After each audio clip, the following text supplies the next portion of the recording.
우리가 그 강연을 시작하기 전에 간단하게 우리 매튜 모워스의 양력을 말씀드리겠습니다. 매튜 모워스는 그 라커스 대학의 정치학과를 졸업했고요. 지난 10년 동안 미국 정치의 그 선거 캠페인의 전문가로서 활동해 왔습니다. 그래서 그 결과 2016년 트럼프 선거 캠프에서 전국 현장 조율 담당 및 접전 지역 36개 주 담당 디렉터로 활동해서 여러분들 다 아시다시피 트럼프 대통령의 2010년 당선은 그 바로 배틀필드라고 하는 접전지 펜실베니아, 미시간, 아리조나 이런 주에서 승리함으로써 가능했습니다. 그것에 혁혁한 공로를 했던 분입니다. So thank you for your excellent role in 2016 Trump campaign. 그리고 이제 트럼프 당선 직후에 국무성 담당 백악관 선임 고문을 역임했습니다. White House Senior Advisor. 그리고 이제 26개월 동안 그 역할을 하면서 틸러슨 그리고 폼페오 등 미 고위 국무성 관리들의 인사청문회를 준비했습니다. 그리고 이제 트럼프가 이 국무성에도 있는 그 국무성 PC 폴리티컬 커렉트니스 좌파 관료들을 제거하기 위해서 어떻게 보면 심은 실세 리에이전 오피서로 이렇게 보여지고 있습니다. 그리고 so he was evaluated as a liaison officer for the state of Department of State of U.S. and 그리고 폴리티코라는 그 정치 평론지에서 young power player of Trump administration. So 그리고 이제 2019년 3월 그 공직을 사임하고 지금 컨설팅 회사를 차리면서 그리고 내년 2020 트럼프 대선을 위해서 준비하고 있습니다. 그래서 이제 1분이 된 것 같다고 판단이 돼서 그래서 오늘 프레스센터에서 이제 그 연설을 하는데 그 연설의 제목은 미국정치의 보수혁명과 미국-아시아 관계라는 제목으로 하겠습니다. So the title is The Conservative Rejuvenation of American Politics and U.S.-Asia Relations. 우리가 큰 박수로 이 매튜 모워스를 환영했습니다. So make a big hand of applause for Matthew.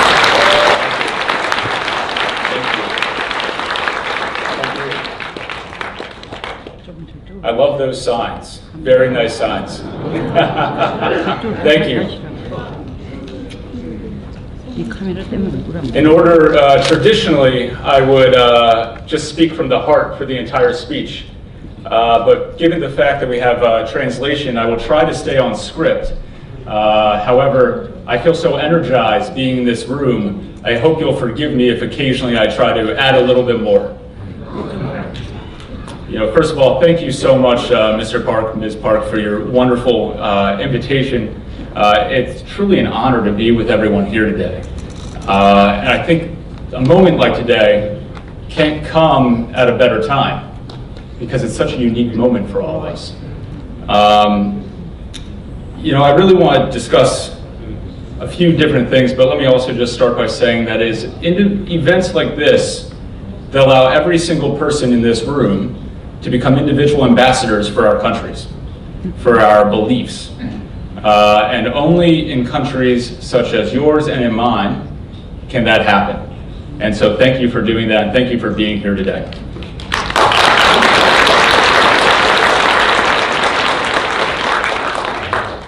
There's just three key observations I'd like to truly talk about today, and then we'll have a lot of time for question and answer where we can discuss anything you'd like.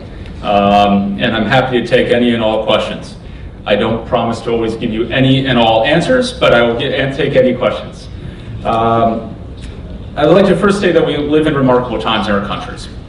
We have a great opportunity, the United States, the Republic of Korea, and all of our mutual allies.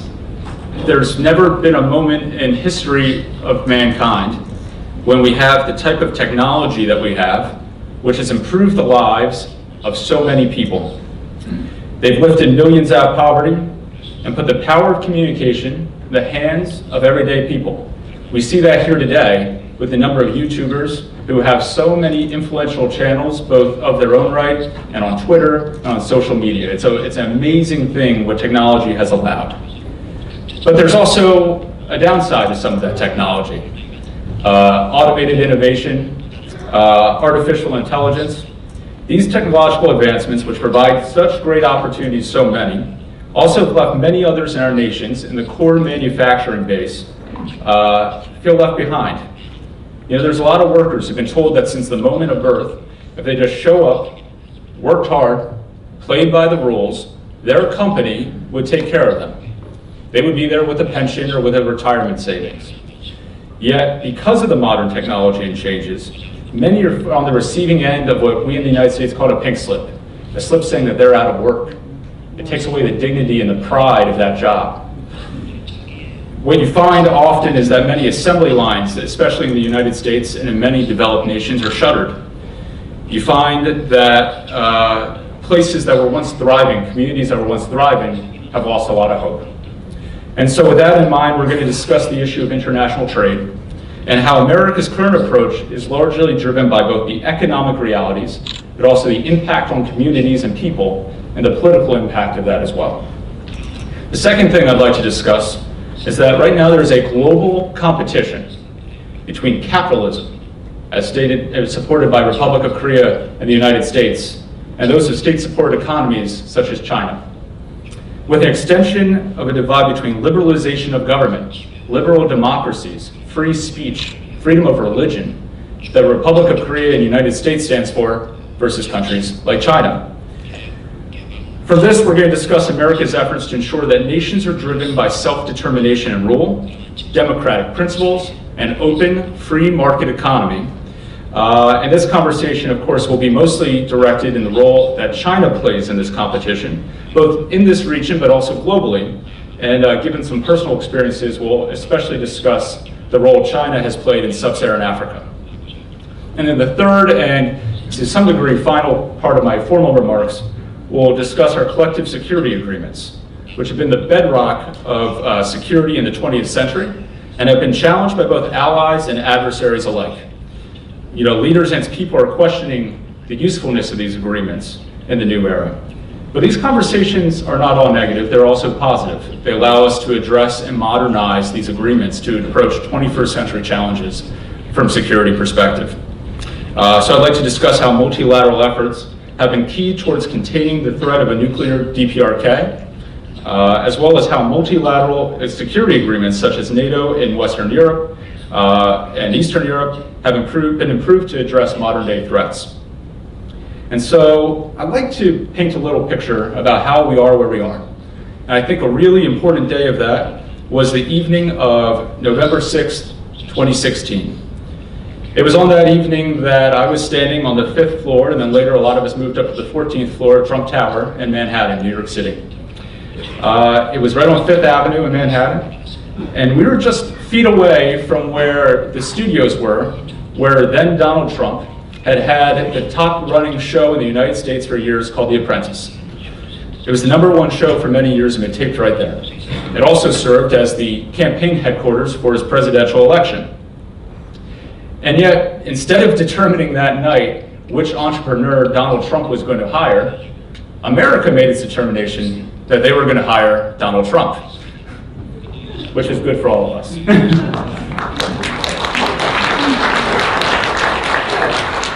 So this comes from a number of factors. How did we get there on that night in 2016?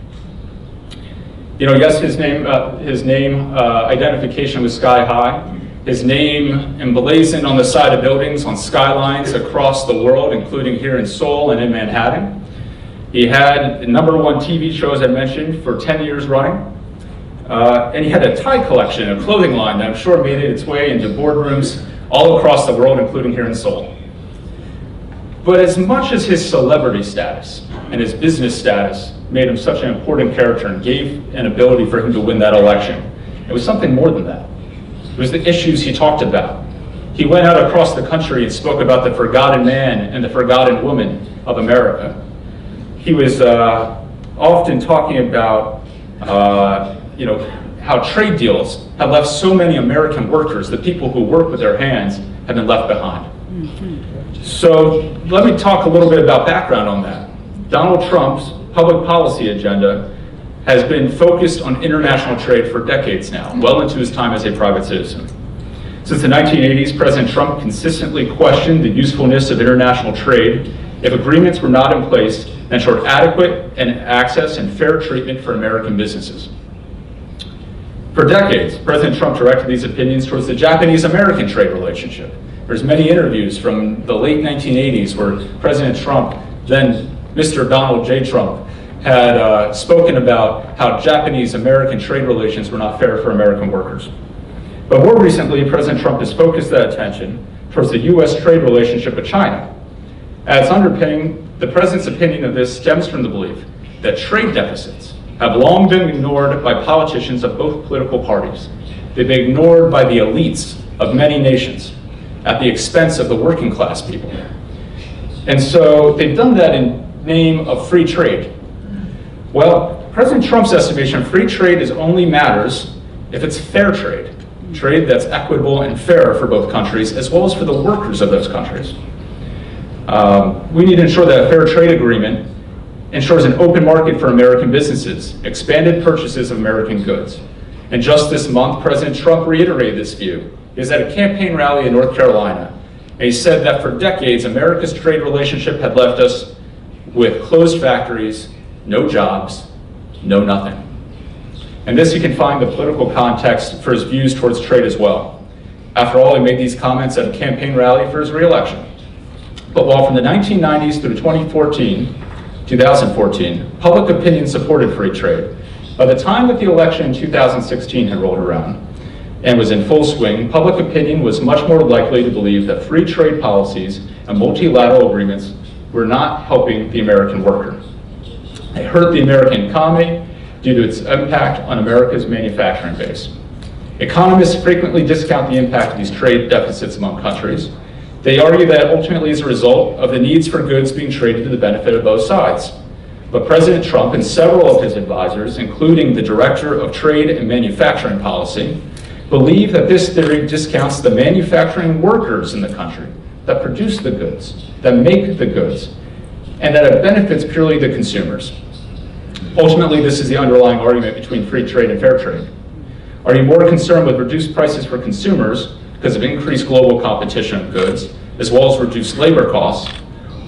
Or are you more concerned with the economic well-being of the manufacturing worker, the people of our own countries that actually make the goods? Their livelihood depends upon increased sale of American goods at a good price, both at home and abroad. Now, underscoring this point remains the political dynamics of the United States. I'll provide a little more political background because I'm not sure how familiar everyone here is with how American electoral politics comes about. You know, in the United States, unlike most countries, you don't have a single popular vote. You have the founders of our country, the drafters of the United States Constitution, institute a system called the Electoral College. This makes an American presidential campaign not just one national election, but 50 individual state elections. Each state casts its vote, designated electoral votes in favor of a winner of the pluralities of that state. So in states where I've come from, like New Hampshire, if the plurality of voters vote for a candidate, that candidate gets New Hampshire's electoral votes. The electoral votes are determined by population size. You look at a state like California, where I'm sure many people in this audience know a lot, have a lot of friends and family. They have 55 electoral votes, made up of 53 members of Congress and 2 members of the United States Senate. And that's how they get the combination of 55 electoral votes, but they're determined by the plurality of the votes. A state like Delaware, on the other hand, has 3 electoral votes and represents its 1 member of Congress and 2 United States senators. Now you might say, why did the founders of America decide to design this? Well, they did it to ensure that everyone had a voice. That wasn't just those who lived in the urban areas to determine the outcome of a presidential election, but a president had to go into these states and talk about issues that affect everyday people who often feel left behind. They have to go to the farmers in these communities. They have to go to the manufacturers in these communities and have a real conversation, try to earn their vote just as much as the vote of a coastal elite. So ultimately, the winner of a presidential election must receive 270 electoral votes. That's a majority of the electoral votes that are cast. Now, because of political partisanship in the United States between Republicans and Democrats, the 2 major parties in the United States, you have strong Republicans and strong Democratic states. So states like New York and California are considered very likely to support a Democratic candidate. States such as Alabama and Texas are likely to support Republican candidates. While this shifts each election cycle a bit due to changing public attitudes and population movement, the underpinning of the electoral map usually remains somewhat similar. But in 2016, the Republican Party was facing a challenge, a predicament. Several states that long helped the Republican Party succeed in electoral college had shifted towards the Democratic Party over the past 15 years or so. States like Virginia have become very Democratic, whereas just about 15 years ago, they were very Republican. So in order to be successful in the Electoral College, Republicans would need to win states that long have been considered battlegrounds, ones where presidential candidates year after year always compete, states like Florida, North Carolina, Ohio. But they also had to find new ground for the Republican Party's message. So Donald Trump and the Republican Party targeted states like Michigan, Pennsylvania, Wisconsin, Maine, states that had not voted for Republicans since 1988, or in the case of Wisconsin, since 1984. So in a generation, essentially, they voted for Democratic candidates for president. But while these states have become a bedrock of the Democratic Party, the population was largely exurban. There are folks who live in suburbs and farming communities. There are individuals who work in the manufacturing economy. They're the ones who build American automobiles. They're the ones who use American steel. They're the ones who farm consistently. And these are the states which have been the hardest hit by modern technology and globalization.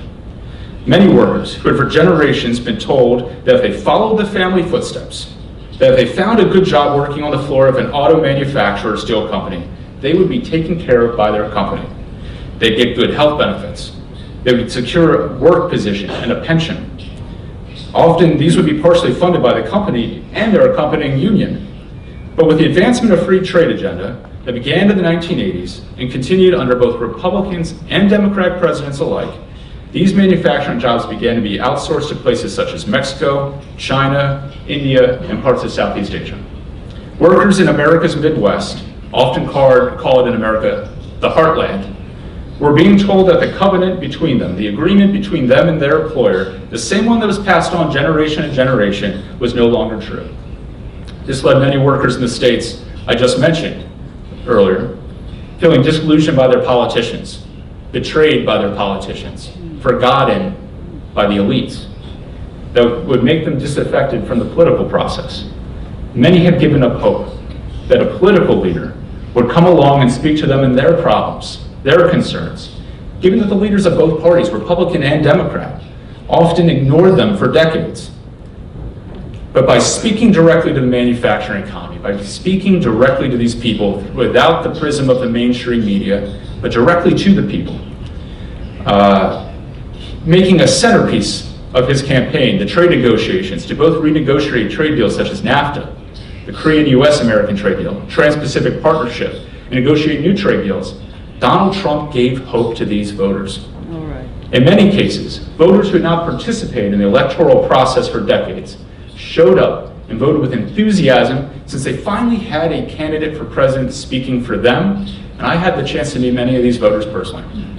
On the president's campaign, I worked with many states, nearly every state, but I was particularly focused on states like Michigan, states like New Hampshire and Maine. It was towards the end of the election when we sensed an opportunity to secure Mr. Trump's victory in these locations.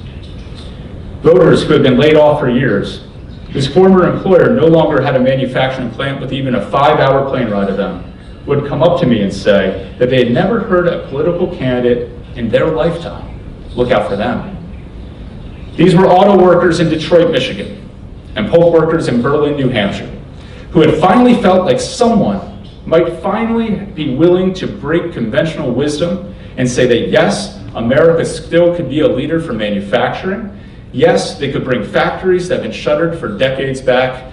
Yes, there could be good paying jobs that gave them the dignity of work, that allowed them to provide food and housing and education for themselves and also their families. And that while some of this is anecdotal, the statistics make this impact clear as well.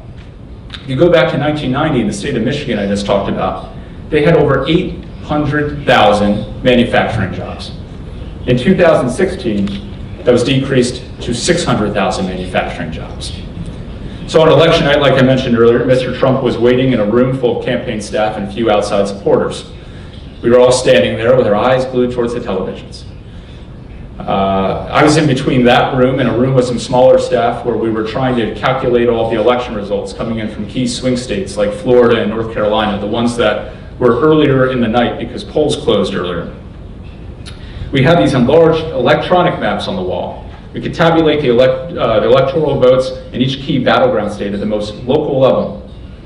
But while Florida had been focused on early on, our attention then turned to the Midwest, the heartland, as I was saying. And we had hoped, and eventually would expect, that one by one, as the states came in, showing that the voters I just talked about, the ones who use their hands to create the goods we all use, as we say they are in the United States, they're the ones who shower after work, not before work, because they have the dirt on their hands. Those people had come out in force in support of the election of Donald J. Trump to be President of the United States. Absolutely. We can all applaud that.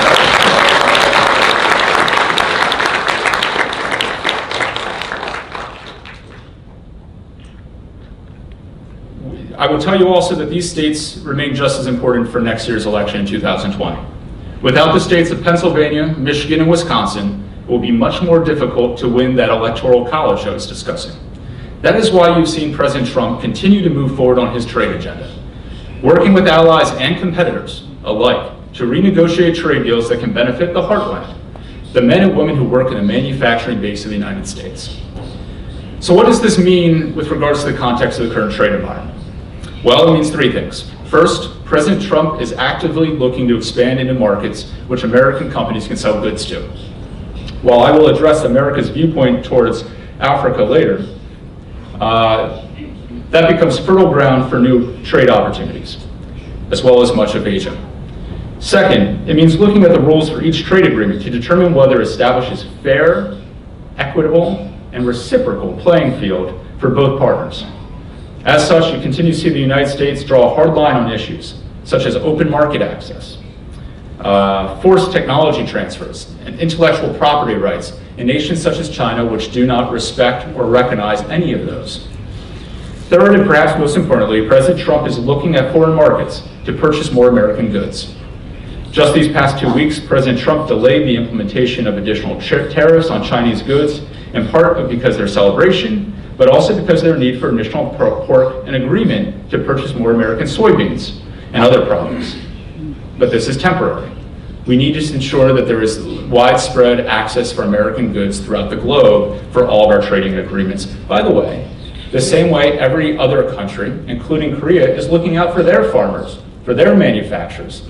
You know, I'm going to go off script briefly, but President Trump just the other day, in his address to the United Nations General Assembly, said that it's sovereignty, sovereign nations that will lead the way forward, not globalization.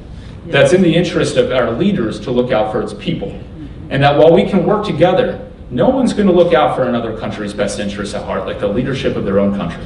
And that's what we need to respect, sovereignty. So while President Trump draws a hard line to help American workers, he understands that other countries will draw that hard line for their people too. Yeah, I'll say, you know, clearly Donald Trump has not forgotten the American workers because you see that in trade discussions, updating and modernizing trade agreements. You know, just near America, that means renegotiating the North American Free Trade Agreement. Now in the form of the US-Mexico-Canada Agreement, it contains many facets of the original agreement, but also provides expanded sales opportunity for American dairy producers, pharmaceutical companies, also expanding the overall percentage required for manufacturing of auto parts made in the larger, greater North American continent. Most pressing, though, in developing is the cementing of a framework for trade allies in Asia and Europe, among America's largest trading partners. Such action has been taken regarding improvement of trade relations with the United States and Korea. After the 2012 Korean-US agreement went into effect, the United States trade deficit increased by 75%. In order to improve this, Donald Trump made renegotiating that agreement a cornerstone of his trade policy. In 2018, the United States and Republic of Korea signed agreements to improve the trade agreement, and these measures include exporting more US-made automobiles to Korea by doubling the number to 50,000 of cars permitted to be manufactured in the United States and traded into Korea. It meant improving customs processes and also address pharmaceutical pricing. These are efforts that will result in more reciprocal trade relationship that will ultimately help both countries. Now, regarding the ongoing trade negotiations with China, as you know, China has now been believed, I'll say believed, we all know this though, to manipulate its currency with opaque procedures that benefits its industries. The government of China is strongly believed to back its private industries that include technology giants such as Huawei. That they're often used as state-sponsored spying activities. Now, in fact, just several weeks ago, the Wall Street Journal reported that several countries in Africa were working with Huawei to spy on its own citizens. That's commercialized spying at this point on behalf of the Chinese. You add in that the market in China is inhospitable to foreign investment, a lack of respect for intellectual property rights, and forced technology transfers. And you have a combination of a centralized, state-sponsored economy that is not competing on the same playing field as true free market economies such as Korea and the United States. While both Republicans and Democrats have run administrations in America which for decades have allowed China to get away with these unfair trade practices, I would call it highway robbery, putting a sense of false harmony, a sense of harmony of both the benefits of America's workers and candidly the workers of so many, Donald Trump is determined to make tough decisions to ensure that China becomes a good faith actor in the international marketplace. The Chinese have been betting for quite some time that they could present a deal that is nothing more than what I would call window dressing. Something that gave false hope, something that allows for a press release to give to the New York Times, but it would gauze over the underlying issues of their closed market system. But while both sides would like to make a deal, I'll remind them that Donald Trump will not accept a fake deal. He will not accept a deal which does not look out for the interests of America and its allies around the world.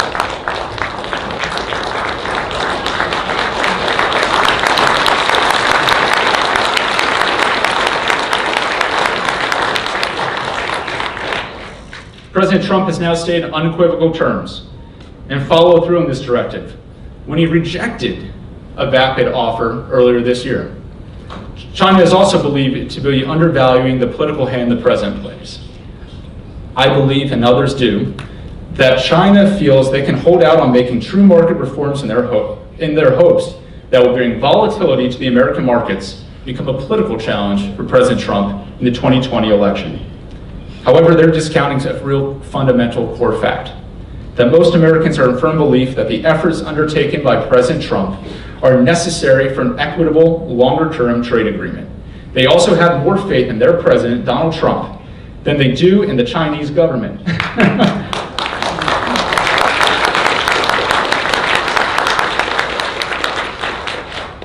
You add into the fact that market investors continue to see opportunities in American markets. And while it's been a bit of a roller coaster this past year, no doubt, the Dow Jones and NASDAQ continue to reach historic heights. Therefore, it is in China's best interest to understand that a false olive branch will not be accepted by the Trump administration. They must move forward with a genuine offer of reform, one that truly opens up the market and levels the playing field.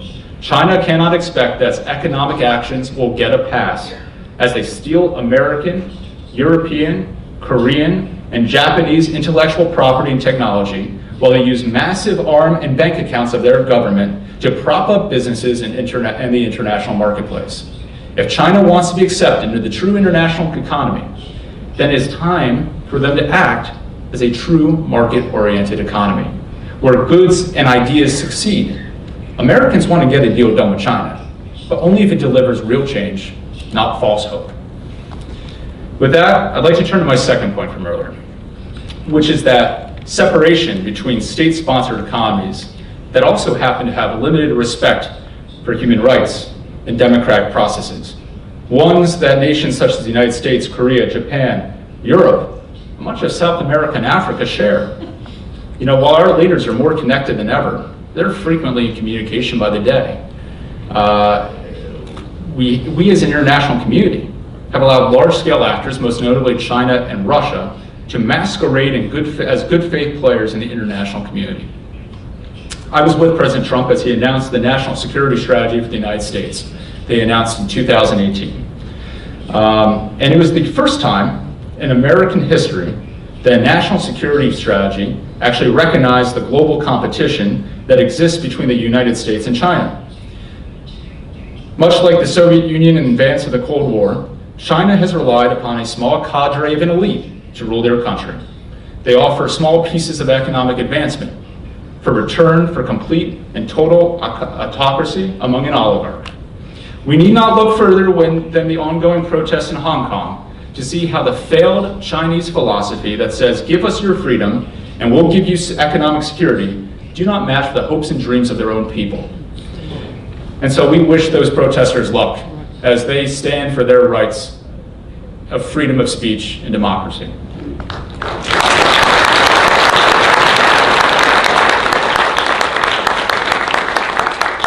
You know, it doesn't have to be this way. It doesn't. You know, Richard Nixon in 1972 visited China for the first time an American president did that. America sought to open the door for unprecedented success for the people of China. The theory at the time was that somehow we could bring elements of a free market economy into China, that maybe ultimately democratic principles would follow. Some politicians went to say that if only we can sell McDonald's cheeseburgers in China, pretty soon they'll have a right to vote. But it was a good faith effort by the United States that had America encourage China's acceptance of the World Trade Organization in 2001. Again, believing that giving a seat to China at the table of open economies would encourage a responsive and appropriate behavior. Well, a generation later, and that goal is unfulfilled. The desire of America and the American people remains for the Chinese people to have both an open economy and a political system designed to allow representative democracy, free speech, free press, freedom of religion, and ultimately respect for the will of the people, not the powerful.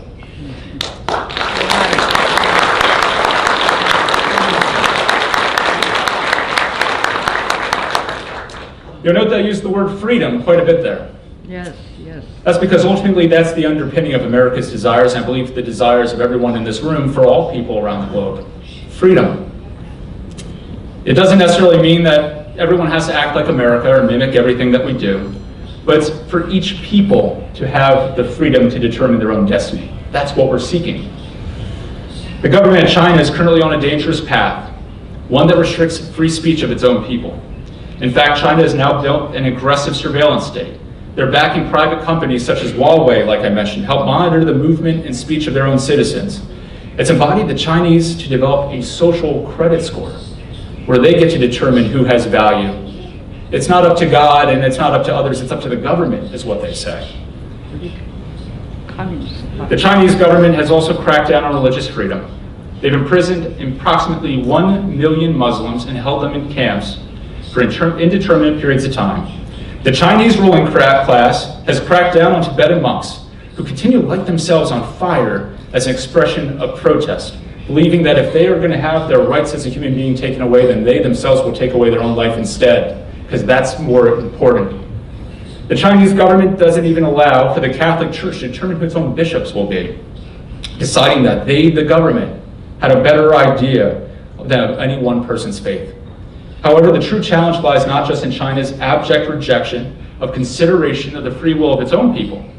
They're now determined more than ever in expanding their conquest for influence around the world. This has been done in part through the One Belt, One Road initiative. They've offered predatory loans to developing countries, with payment terms often unable to be met. Once the terms cannot be paid back, Chinese companies, with the backing of their government and its capital, places to take ownership of those entities in these nations. Everything from electric grids to mining. Even worse, these projects are not even completed with local labor. It's frequently reported that Chinese government and companies ship in prisoners from China to help build the infrastructure in these developing countries. When the project is finished, they rarely bring these prisoners home. They often leave them in their new country. This is a form of modern-day colonialism, and that's not my words, that's the words of leadership among leaders in Africa and what they've explained to me. Modern-day colonialism. They lure countries in the need of too good to be true loans that cannot be repaid. They then take over sectors of the economy of these nations. They ship their own prisoners in to colonize. I saw some of these efforts firsthand during my time at the State Department. I traveled hundreds of thousands of miles in that role and saw firsthand the impact of China's efforts, particularly in sub-Saharan Africa. One doesn't need to go far beyond the airport. In particular, I remember getting off the plane in Lusaka, Zambia. After entering into that hot and humid weather and getting off the plane on the tarmac, I looked up and on the billboard it said, "The Bank of China welcomes you to Zambia." Not bad. Some welcoming committee. This example also played out much closer to you here in Sri Lanka. Just not very far away in Sri Lanka, Chinese state companies helped build a port, again with predatory loans and terms that could not likely result in repayment. When Sri Lanka could not make the required payments, China forced their hand and took over the port, which they then subsequently established into a military base for China's Navy. Even completed work is questionable at best. I don't forget there's a notable moment in advance of Kenya's elections in 2018. Just weeks before the election, the incumbent president, President Kenyatta, stood in front of a bridge built by a Chinese company. They had a symbolic ribbon cutting. It wasn't any more than 2 weeks after that bridge was built and declared open for use with the ribbon cutting and all, that it collapsed. Oh, right. That's some metaphor for working with the Chinese. Made in China. True. Now I want to compare those efforts to that of the United States. You know, there's a lot of noise around about where the United States stands in the global economy, where it stands right now as a leader in the free world. But you know, just this past year, the United States alone spent over $50 billion US providing assistance to many of these same countries. These investments have, we can applaud that, that's good.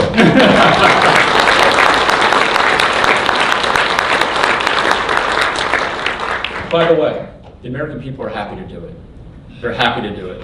They're happy to be generous people to work.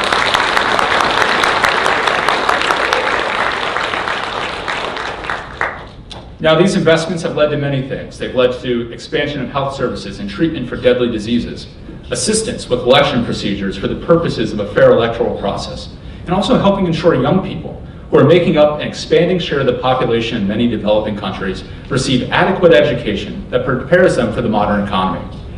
America doesn't ask anything in return for these efforts, other than the basic idea that these governments should be responsive to the needs of their own people. And that starts with a strong democratic process. America has also now passed the BUILD Act. It transitions what we call the Overseas Private Investment Corporation into a new Development Finance Corporation. It has an expanded mandate and a portfolio to allow it to support private businesses through increased lending capacity, equity investments, and offers of political risk insurance. Rest assured, these loans are offered on a market and developmental basis, unlike the Chinese loans. These ones are meant to give developing countries an alternative to the predatory lending practices of Chinese investors who are backed by their own government. And that's the competition of today. What will our world's leaders do? Will they stand up for the sovereignty and security of their own people by rejecting the false promise of quick and easy Chinese cash? America's hope is that leaders put the interests of their people first. And let me reiterate, America wants to work with the government and the people of China. It will continue to work with them on issues of regional and global security, including the threat posed by nuclear regimes such as the DPRK. But we expect that China will begin acting like the world leader they seek to be, through respect and the will of its people. The third point I'd like to discuss is the ways to modernize the framework of our collective security agreements among allies for the purposes of confronting rogue state actors and as well as the increased threat of non-state actors. Early in the administration, we saw these efforts all too well. I was in the room with then Secretary of State Rex Tillerson within hours after we learned that the DPRK sent off its first missile over Japan in the era of the new Trump administration. We also recognized that was an early test for our new administration. How would this new president, President Trump, react with such saber rattling from the part of the Hermit Kingdom? Well, they quickly saw what happened. America mobilized its allies, most notably Korea and Japan, for the purposes of engaging them and containing the threat of the DPRK. America also worked with the U.S. Ambassador to the United Nations, Nikki Haley, to impose strong international sanctions that actually included support from China and Russia. These efforts brought to bear the unified front to bring the DPRK to the negotiating table.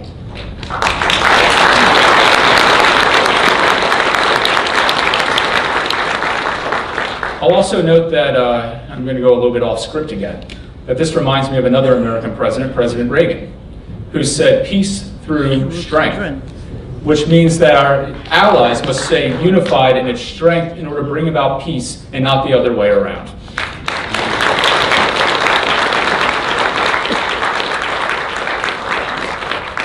Now, obviously, as we all know, these efforts are still underway, and President Trump continues to work with the government of Korea as it needs to. In fact, he was with President Moon just this week, where they discussed ongoing discussions with DPRK. And as you know, they actually visited the DMZ. And I give President Moon credit for saying this. He did say, when he talked about the collective security of the people of Korea, he said that the security of the Republic of Korea and U.S. alliance has become a comprehensive strategic alliance that strengthens cooperation in not only security, but also economic, regional, and global issues. Such steadfast Korean-U.S. alliance is working as the linchpin for regional peace, stability, and prosperity, and we have decided to continue in close coordination. While America remains committed to working with its allies to ensure the mutual cooperation on purposes of intelligence and security. President Trump has reiterated his support for the NATO alliance and security agreements, including the U.S.-Korean security agreements. However, many of these agreements were first structured decades ago, when the world and its economies looked drastically different from it does today. While the United States will never shrink from its responsibility to lead, it is not unreasonable to ask developed nations of wealth to begin to chip in for some of the costs associated with that collective security. Yes, that even includes the Republic of Korea. President Trump and America remain committed to the security of the Korean people. Our history is so strong in this regard. And I think we saw it when we had...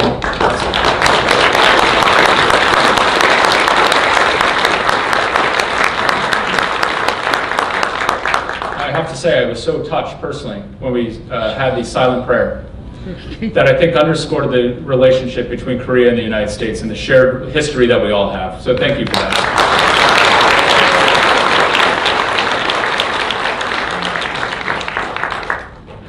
But when we're talking about how to pay for it, we have to acknowledge that Korea is not it has a stronger economy today than it did 20, 30 years ago when many of these agreements were discussed, sometimes more. And so when President Trump asks for countries to provide a little bit more economically, monetarily, for their own security, we hope that that's met with an understanding that we just need to modernize these agreements. But we still stand committed to working with each other to ensure the security of the Korean people.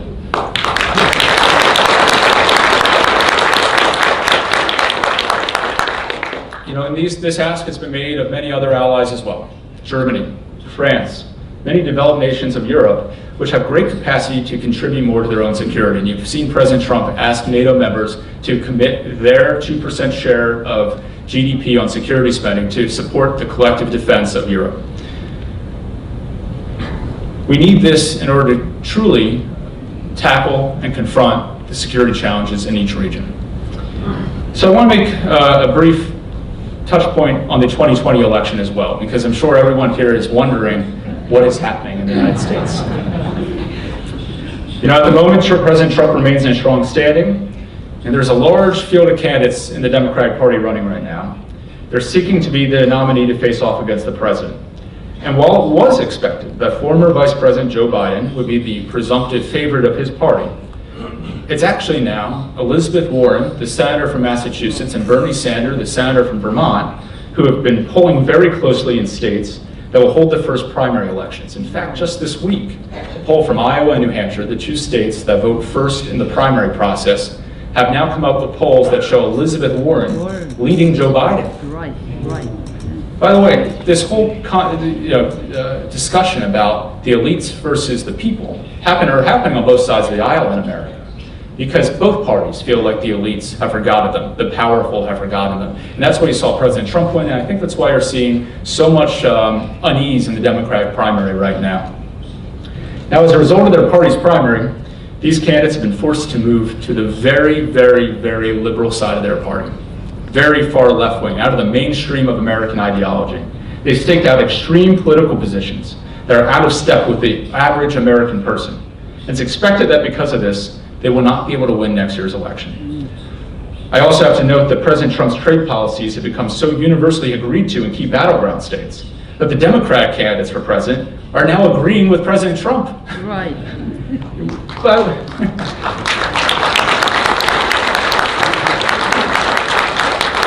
So why don't we send a little message to China quickly on that, to let them know that if they were hoping to wait President Trump out in his election, one, he's not going anywhere. Right. Two, both sides agree that China has to make changes. So I want to conclude kind of with a brief story. It's one that I was, that I've thought a lot about.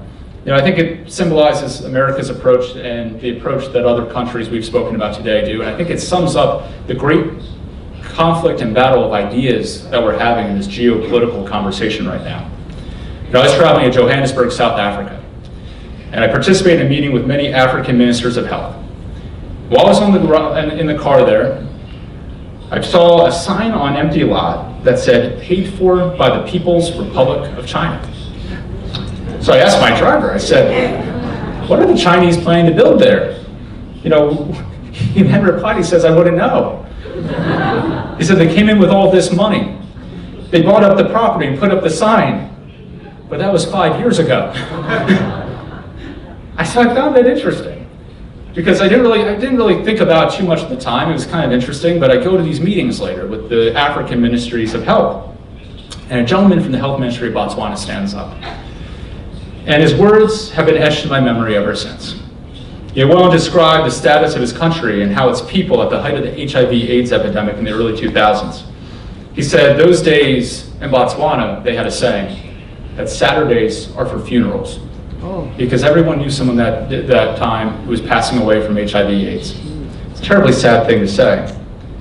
But then he said, because of what the American people have done, because America now still commits over $6 billion a year to confronting and combating HIV/AIDS around the world, most notably in sub-Saharan Africa. He said,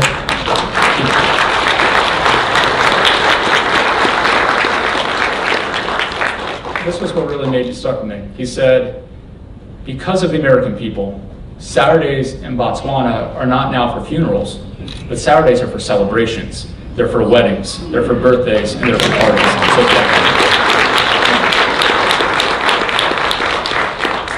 So as an American, it made me immensely proud at that moment. It made me remember what the true context was and the difference was between the way America approaches the world and the way places like China does. I think that symbolizes a lot of the difference, right? And for China, it's an empty parking lot. For America, it's saving millions of lives.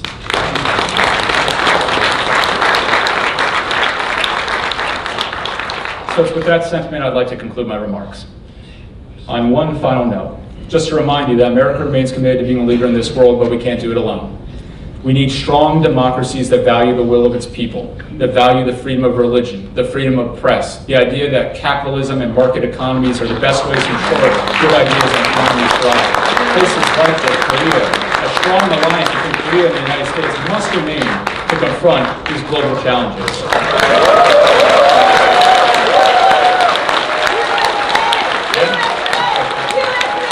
And of course, with the continued leadership of President Donald J. Trump. So thank you very much.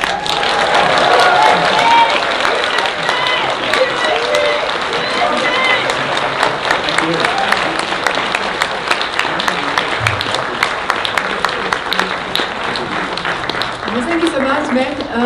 So just give him a big hand of applause again. 감사합니다.